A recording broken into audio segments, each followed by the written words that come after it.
Madaxweynaha Jamhuuriyadda Jabuuti Ismaaciil Cumar Geelle ayaa maanta markii shanaad loo caleemo saarayaa xilka madaxweynaha kadib markii uu ku guuleystay doorashadii madaxtinimada ee bishii hore ka dhacday dalkaasi. النظام الجمهوري وأن أحترم الدستور والقانون وأن أرعى مصالح الشعب.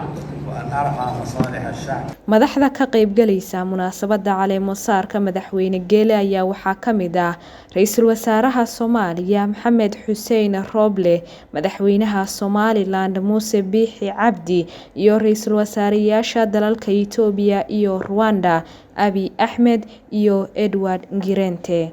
sidoo kale waxaa ka qaybgalaya munaasabadda madaxweynaha Guinea Alpha Conde, madaxweyne ku-xigeenka South Sudan iyo xubno sare oo ka socda dalalka Uganda, Kenya, Pakistan, Turki, Sacuudiga iyo France. Ismaaciil Cumar Geelle ayaa helay 98.41% codkii dadweynaha reer Jabuuti doorashadii bishii Abriil, waxaana la tartamay ganacsade Zakariya Ismaaciil Faarax oo helay 1.59% tirada guud ee doorashadaasi. Madaxweynaha Jamhuuriyadda Jabuuti Ismaaciil Cumar Geelle oo 73 sano jir ah ayaa dalka Jabuuti soo xukumayay tan iyo sanadkii 1999.